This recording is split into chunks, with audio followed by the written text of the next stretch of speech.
It's considered as a new beginning for our understanding of the universe and particle physics. The Big Bang experiment was again carried out in the world's largest and most powerful accelerator at Cern on the Swiss-French border. So what exactly is this experiment about, and is it worth all the trouble? This is Inside Story.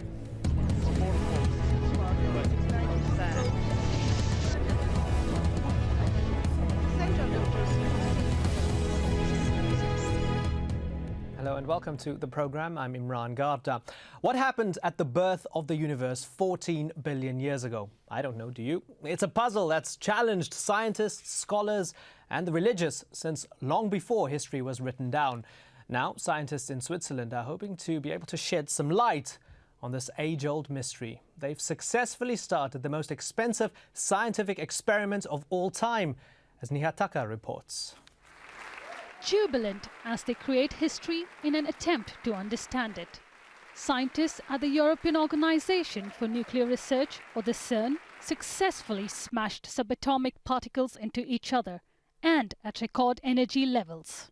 It has been described as a major breakthrough in the world of physics. It's a milestone. It's just the start. It really is just the start. It's the first time we've had collisions at this very high centre of mass energy. But really, there's a huge amount still to do. We're really on the start of the road of discovery today. It is one of the biggest, most complicated, and at $10 billion, also the most expensive scientific experiment in human history. Researchers hope it will explain how the universe works and in the process discover new forces, new dimensions and perhaps even find the Higgs boson, so far an elusive factor that in theory holds matter together. In a nutshell, they hope to explain where we come from and how the early universe evolved. But concrete results could take some time. This year, no, we won't be discovering any fantastic new particles or explaining the origin of matter.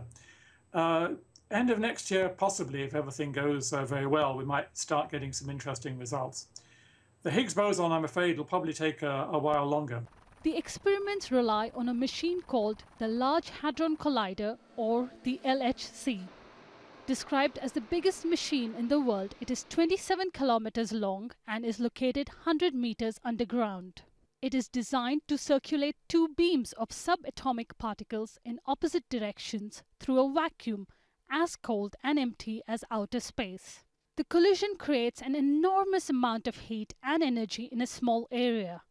It simulates conditions present billions of years ago, right after the Big Bang, that is believed to have sparked the beginning of our universe. The Big Bang. Some scientists warned that the experiment could create microscopic black holes that could swallow the Earth. But Cern has dismissed those fears as ridiculous. The LHC is expected to run for 2 more years. But with Tuesday's collisions, scientists have already opened the door to a totally new era of discovery. Nihat Tucker, Inside Story. Well, joining us today to talk some more about this from Geneva, we have Jonathan Butterworth, Professor of Physics at University College in London. He also works on the ATLAS experiments on the Large Hadron Collider at Cern. In Munich, we're joined by Otto Roessler, Professor of Theoretical Biochemistry at the University of Tübingen. And Valerie Jamison is with us from London. She's the features editor at New Scientist magazine and has been covering the Large Hadron Collider for many, many years. Thank you, all of you, for joining us. Mr. Butterworth, if I could start with you. If somebody arrived on Earth from another planet and they asked you, what on earth are you doing at CERN? In a sentence, how would you explain it? In a sentence, I would say what we're trying to do is understand the universe around us as well as we possibly can. Otto Roessler, is that the way you would characterize what's happening at CERN? That's a definition of science. It's a wonderful definition, and so the intention is marvelous. Thank you, Jonathan. Does the intention match up to the results, Mr. Roessler? That's the hope, of course. And every scientist is like a child that is playing on the throne, as you know. And that's what everybody on the planet is hoping for. Mr. Butterworth, why did the Large Hadron Collider fail in September 2008? If you could take us through what happened there and what are the guarantees that won't happen now? Okay, well, first of all, I mean, as well as pushing the edges of fundamental physics, this is a machine that pushes technology and engineering to the limits as well. And what we saw, when you push things to the limits, sometimes things go wrong. What happens specifically in this case is that in order to keep the beams going round and round in a circle, you need very powerful magnets. And these magnets have got, they're superconducting. They've got very high currents in them. And in order to carry those high currents and be superconducting, they're cooled with liquid helium. So what happened was a small resistance developed in a join between these magnets, and that resistance heated up very quickly, lost the superconductivity. That basically vaporized the join, and then there was a spark, an electrical arc across the join, which punctured the helium containment vessel, and then the helium escaped. And that basically led to an explosion in the tunnel, a big expansion pressure wave in the tunnel, which moved the magnets, broke some of them, and meant we had to shut down for a year and repair that. Valerie Jamison, were you celebrating now when it basically got off the ground and was up and running and was successful to an extent? Absolutely. I mean, I'm in London at the moment, but I was at Cern in September 2008 when they first managed to get the beams around the accelerator, and that was a tremendously exciting time, a real sort of punch the air moment for the 6,000 physicists or so. And we were all hugely disappointed when the accident happened a few days later. But everyone's so happy that that the LHC has started up again. People have been waiting a very, very, very long time for this experiment to finally get off the ground. Otto Roessler, are there any negative implications here? Because I'm suspecting you're not as happy as everybody else regarding this. Yes, I have a bad conscience saying so, because this is a breakthrough. It will be a factor of 4 that will be higher than previous experiments. So it's like a microscope that is having a power that is 4 times greater, and there are bound to be found new elements of nature unless nature starts to be less interesting on that level. So the intention is marvelous, only this physics, which no one knows yet in this realm, also contains dangers. And I'm a little concerned about the dangers that are not yet, how should I say, addressed so far, before the experiment was started, even though it could have been addressed. And so there is a safety factor that was neglected. Okay, take us through that, because looking on the internet, I saw there was a petition online. People were signing a petition saying they should stop the Large Hadron Collider because it will create black holes that will consume the whole universe or destroy the world. Surely you don't believe that, do you? But certainly not the universe. It is just our little planet that is at stake. And also the danger is a danger that can be assessed beforehand. And it would take about a week to assess this danger.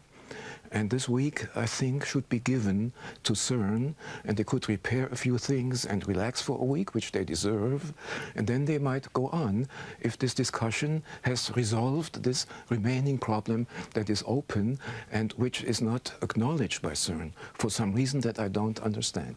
What, the black hole theory, is that not acknowledged by Cern?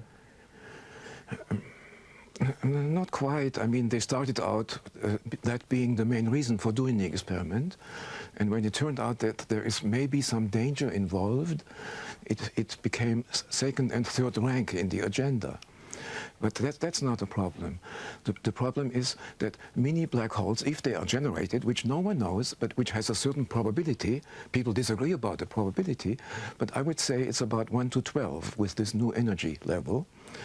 And the question is then whether they are dangerous or not. Well, wait, so the question is, now, is it a 1 in 12 probability of us being swallowed up by a black hole or something else? You see, it will take a while. It won't swallow the Earth within months or seconds. It will take at least 5 years. But still, such an outlook is something that should be discussed heavily before going ahead. And this discussion, which needs 1 week among scientists across the world could be done, and I think has to be done, if there is a reason that has not been falsified yet. Sorry, okay, yes. that 5-year time limit is not reassuring to me. Jonathan Butterworth, I saw you shaking your head in disagreement there. Yeah, I mean, well, there are so many things wrong with that it's hard to know where to begin. I really don't think people should be going around alarming people about this kind of stuff. It's frankly nonsense, to be honest. First of all, the reason the LHC was built was not to find black holes. The LHC was built in order to understand how the forces are unified, in order to try and understand the origin of mass, in order to look for the Higgs boson, is the way that's presented. Yes, that has always been the main goal. So that's one minor contradict you in this point. in what was just said. But the rest of the discussion about this being discussed among scientists, it has been discussed. There are safety reports from Cern and from other scientists about this. Nature is a lot less fragile than we think. These collisions are going on around us in the universe, around us in the solar system, even around us on the planet Earth for a long time. When we say we don't understand the physics at LHC energies, that's correct. What we don't understand is in detail what happens. And the reason is we've never done it in the lab. We've never built a detector around these collisions. It's not because these collisions don't happen in nature. They do. They happen in nature. And if were capable of destroying even Geneva, never mind the planet, then we'd know about it. We'd have seen it already. Okay. The new thing about the LHC, the thing we're really doing is creating these collisions under controlled conditions in the lab and studying the physics that goes on in them. It's not that we're creating unprecedented collisions. Okay, Mr. Roessler, we're going to come back to you in a moment. We'll get a response from you. I want to bring in Ms. Jamison to ask a question. I suppose it's not really debating the science, it's more on the ethics of it or the timing of it. I mean, there was over a decade spent here with some of the world's brightest minds. $10 billion was spent. It's not, for many people, it's not solving any practical human need or urgent human or environmental need. It's not curing AIDS, starvation, poverty. So many will be asking, how do you justify all that time and expense when you can't really see any tangible results? Well, there are 2 points I'd like to make about that. I mean, you could make that same argument about any area of science. You could make it about space travel. You could make it about art, even. You know, what is the point of that? And you know, many people do make those arguments about space and art and other areas of science. But I'd like to point out that particle physics does have a huge number of spin-offs. That's not the main reason why people do it, but there have been tremendous number of spin-offs. I mean, the famous one that people will tell you about at Cern is the World Wide Web that came about, and physicists created that in order to exchange information over the global collaborations that they have built up. And similarly now there have been huge technological advances. Jonathan mentioned superconducting magnets. These are used in medicine. Every time you get an MRI scan or you go into a PET scanner, you're using machines that were developed for particle physics. Now, we don't know what all of the technological spin-offs from the LHC could be today, but there could be some tremendous spin-offs in a few years' time and further down the line. But I'd like to emphasise, though, this isn't the main reason for building this experiment and for why scientists do this science. The technology is almost a byproduct of it, and it's a very lucrative and a very beneficial byproduct of it. Ms. Jamison, if the Hadron Collider produces nothing of substance, would the entire foundations of particle physics collapse or certainly be rocked or threatened? Would particle physics go into the realm of metaphysics? Certainly you have some physicists who feel that the best thing would be for the Large Hadron Collider to find nothing. We've built a very good theory about the building blocks of matter and the forces that glue them all together, but we know that that theory is incomplete.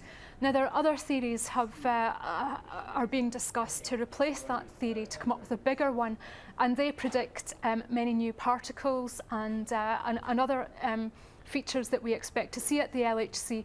Now, if we don't find them, that starts to put our present theory, it casts that into doubt. And for many people, that's tremendously exciting, because it really will almost pull the rug from under physics itself.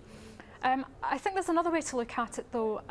The physicists look many, many years ahead, and they've already been looking ahead to what accelerator could come after the Large Hadron Collider. And they were talking about a machine called a linear collider, which would, rather than being a donut shape like the LHC, would be in a line.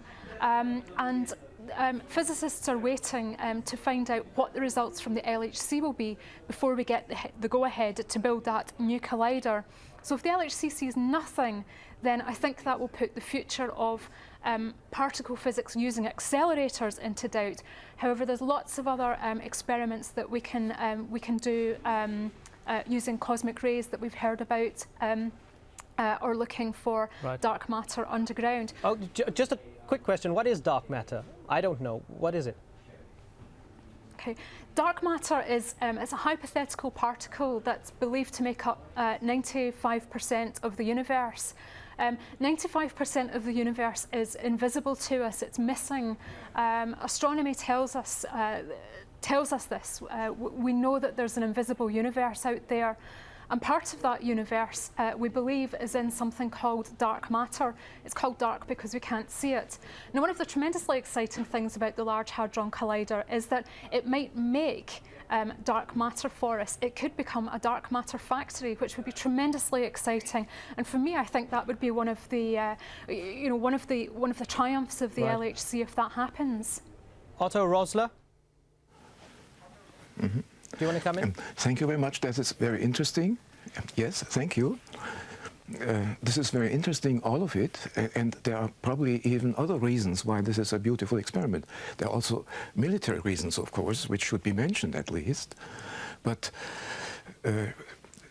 science, you see, is, if it's not working for the military, science what by military definition reasons, is sir? You know the history of Cern. It was meant to, the name even is about nuclear research. It's an offshoot of the atomic bomb, and Cern also is still in this tradition. I mean, it doesn't, I don't say that's the main reason. Only, yeah. Yes, it's of great interest to all militaries on the planet. Yes, also, yes. And I don't know about that. It's not my interest. You see, I'm interested in science. And as a scientific experiment, it is really great progress. The only question is it safe or not? This has nothing to do with its merits. And the merits are very great. And science is, by definition, friendship among people. And science also depends on honesty. And if scientists, like the big group at Cern is violating the standards of honesty, then the planet gets suspicious. Okay, let's go to Jonathan Butterworth. Why? Yeah. Okay, let's go to Jonathan Butterworth, because we could go down this route of claim and counterclaim forever. I want to broaden it out a bit more now to talk about science in general. Okay. Mr. Butterworth, there was that new telescope that the University of Geneva Observatory had been looking through, claiming we underestimated the amount of galaxies in the universe by about 90%, that the universe could be possibly older than we initially thought. That's the sort of macroscopic approach. And then you have the Hadron Collider in the sort of microscopic approach. I wonder, do these technologies, does this science converge at some point? It certainly does. I mean, if you imagine, the reason people talk about the LHC as being a Big Bang machine, for instance, is because if you run the clock backwards of the universe, we see the universe expanding now. If you run the clock backwards and shrink the universe, imagine where it came from, then what you do, because you've got the same amount of energy in the universe, all the particles in the universe end up travelling faster and faster and faster until in the end, collisions like the ones we make at the LHC are the average collision. Every particle is moving as fast as our protons. So the physics that we see, that we will see at the LHC now, that we got some of yesterday, that physics still governs our universe today, but in the early universe, it was basically the only physics. This was responsible for how the universe formed. So things like the creation of dark matter that Val mentioned, which we may well be able to produce in the lab at Cern. Also, at the moment, the cosmologists talk about dark energy, which is driving an increased expansion of the universe. That kind of physics and the structure of the universe, the way the galaxies and the clusters of galaxies are distributed and why they formed the way they did, where the heavy nuclei came from that make up human life and all the atoms on the Earth and the Sun, all that stuff relies on the physical laws, and the laws we're exploring at the LHC are the ones that governed it, particularly very early on in the universe, although they're still at play around us as we speak now. Okay. Valerie Jamison, men of science have, over the centuries criticised those men of religion, particularly for scholasticism, for arguing about silly things sometimes. So, for example, at a time of great political upheaval, at a time when there were pressing needs, men of religion were arguing whether a camel can fit through the eye of the needle or an angel can spin on top of a pin. I wonder, can critics not maybe turn this against you at the moment and say, isn't this the same thing? So what if we find out in a minuscule way what happened 14 billion years ago? It doesn't mean anything, does it? It would hugely enrich our understanding of the world around us. Again, you can say, well, what use is art? What use is going into space? What use is the human genome? You can make the same argument about absolutely everything. Well, I suppose the human genome can help us cure disease, if you know what I mean. I mean, there is some more tangible, practical benefits from it, at least within the next decade or next century, no? Well, what we're finding from the human genome isn't what we expected to find from the human genome when we, when we first looked at it 10 years ago. You can make these arguments about lots of different areas of science, but I think people want to know, where do we come from? I find as a journalist, people are really fascinated in those really big questions in science, the big questions that physics addresses. They want to know how the world began, how is the world going to end, what are we made of, why are we here? And those are the types of questions that physics addresses. Right. Now, not all the answers are going to come from the Large Hadron Collider, but people have just an inbuilt desire to want to know what those questions are, and that's something that physics can actually tell us about. Mr. Roessler, less than a minute left. I'm going to give you a chance to finish off the program. Give us the final thought. Thank you. It is a wonderful hope connected to Cern, and there is a danger involved, and the danger has not been disproved. It can be disproved. In 1 week of discussion among specialists, I happen to be the only theoretician on this program, and theoreticians somehow are different than practitioners, and their role is to point out things that have been overlooked by the practitioners. And if a theoretician says, please look at one thing before you continue, it doesn't matter if it costs a week or not. Thank you. Okay, we have run out of time. Thank you very much, Ms. Jamison, Mr. Roessler, and Mr. Butterworth. Fascinating discussion. Mr. Roessler, I hope your fears are not materialized, because we all wouldn't be here if they were. Thank you very much, all of you. And thank you so much, the viewer, for joining us here on this edition of Inside Story. As always, we welcome your comments, your suggestions, or your questions. You can email them to us at insidestory@aljazeera.net. Bye-bye.